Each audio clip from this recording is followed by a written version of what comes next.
Welcome to this channel. Myself doctor T N Timnath, doctor of modern medicine, motivational speaker and life coach. आज इस video में हम बात करेंगे एक बहुत ही इंपॉर्टेंट टॉपिक के ऊपर। अगर आप इस चैनल में नया है तो चैनल को सब्सक्राइब जरूर कीजिए और वीडियो को अच्छा लगे तो शेयर जरूर कीजिएगा। हम बात करेंगे आज टेक ओनरशिप के ऊपर। टेक ओनरशिप क्या होता है, कि ओनरशिप कैसे लिया जाता है, कौन ओनरशिप लेना चाहता है, कौन नहीं लेना चाहता है, इसको कैसे लेके आप ज़िंदगी में आगे बढ़ सकते हैं।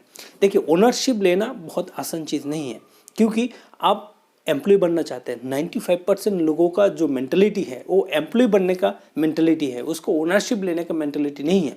इसलिए 95% लोग एम्प्लॉय ही बन के रह जाते हैं और 5% लोग एम्प्लॉयर बन के पूरा दुनिया को चलाते हैं। तो आपको ओनरशिप कैसे लेना है? ओनरशिप सिर्फ बिजनेस में ही लेना नहीं है, आपको पर्सनल लाइफ में भी इसको इम्प्लीमेंट करने का बहुत ज़रूरी है। ये ओनरशिप कैसा होता है? ओनरशिप सबसे पहले जो आता है वो हम लोगों का मेंटली आपको प्रिपेयर होना होगा कि आप इस कोई भी कंपनी या कोई भी फैक्ट्री या कोई भी जहाँ पे भी आप काम कर रहे हैं, इसका ओनर आपको पहले आपका दिमाग में फिट करना है कि हम इस कंपनी का एम्प्लॉय नहीं है, हम इस कंपनी का ओनर है, हम इस कंपनी का हिस्सा है। तो देखेंगे, आप जब एम्प्लॉय सोचते हैं तब आपका काम करने का तरीका और काम करने का आपका जो एफर्ट है, और अगर आप इस कंपनी का हिस्सा बनते हैं और ख़ुद को बनाते हैं, मानते हैं कि इस कंपनी का आप ओनर है, तो आपका जो इसका सोच विचार और काम करने का तरीका है बहुत चेंजेस हो जाते हैं। एक स्टोरी बताएंगे, इसके आपको पता चलेगा ये जो मेंटलिटी होता है, इस मेंटलिटी से इसका कितना बड़ा फ़ायदा होता है और कितना डिफरेंस आ जाते हैं। दो एम्प्लॉय थे, एक ही कंपनी में दोनों काम करते थे, दोनों हमेशा एक ही साथ आते थे, जाते थे, काम करते थे, लेकिन दोनों का काम करने का तरीका में बहुत डिफरेंस था। एक सिंपल एग्जांपल ये है कि एक दिन ये दोनों कंपनी जो एम्प्लॉय हैं, कंपनी का लाइट और फैन बंद करना भूल गए और दोनों वापस निकल गए। आधा रास्ता जब निकल गए तब याद आया कि हाँ, हम लोग तो लाइट बंद नहीं किए, फ़ैन बंद नहीं किए। तो इसमें एक एम्प्लॉय ये बोल के चल गए कि ये मेरा कंपनी नहीं है, ये मेरा नहीं है, जो जाएगा वो ओनर का जाएगा, मेरा क्या आता जाता है। लेकिन दूसरा एम्प्लॉय जो है वो सोचा कि हम इस कंपनी में काम करते हैं, इस कंपनी का जो भी लॉस होगा ये मेरे लिए लॉस है, जो भी फ़ायदा होगा वो मेरे लिए फ़ायदा है। तो इसीलिए वो वापस कंपनी में आए और लाइट फैन दोनों को बंद करके फिर वापस गया। 10 साल बाद क्या होगा? आपको क्या लगता है 10 साल बाद कोई भी कंपनी का ओनर कौन बनेगा? जो पहला आदमी जो छोड़ के चल गए थे, और या दूसरा आदमी जो वापस आके लाइट और फैन को बंद करके गए थे? अब डेफिनेटली आप बताएंगे कि जो आदमी वापस आए और लाइट और फैन बंद करके वापस गए, उस आदमी को एम्प्लॉयर या ओनर किसी भी कंपनी का बनने का चांसेस बहुत ज़्यादा है, क्योंकि इस आदमी के अंदर वो मेंटलिटी आ चुका है कि हम इस कंपनी का सिर्फ एम्प्लॉय नहीं हैं।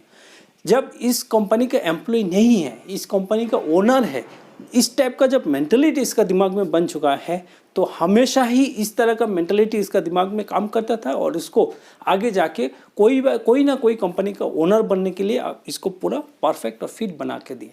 लेकिन जो आदमी भाग के चल गए, उसका मेंटलिटी हमेशा ही एम्प्लॉय जैसा ही रहेगा, वो कभी भी किसी भी कंपनी का ओनर नहीं बन सकते। अगर ओनर बन भी गए तो इस कंपनी को बहुत ज़्यादा दिन नहीं चला सकते, क्योंकि इसका जो मेंटलिटी है वो ओनरशिप का मेंटलिटी नहीं है, वो एक एम्प्लॉय का ही मेंटलिटी है। इसीलिए आपको कोई भी चीज़ अगर करना है, कोई भी चीज़ का अगर ओनरशिप लेना है, तो सबसे पहले आपका जो मेंटलिटी है उसको ठीक कीजिए कि हमको एम्प्लॉय बन के नहीं रहना है, हमको ओनर बनना है, हमको हिस्सेदार बनना है।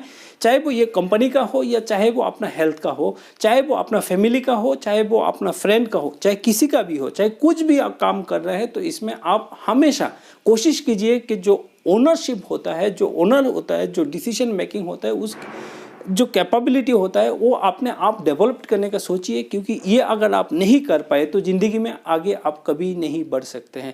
तो इस वीडियो में हम इतना ही बताएंगे कि जहाँ पे भी आप काम कर रहे हैं, जिस कंपनी में भी आप काम कर रहे हैं, ये आप मान के चलिए कि अगर इस कंपनी का अच्छा होगा तो ये अपना भी अच्छा है, क्योंकि कंपनी का ग्रोथ होगा तभी आपको इंसेंटिव मिल सकता है। अगर कंपनी का ग्रोथ नहीं होगा तो आपका इंसेंटिव नहीं मिलेगा।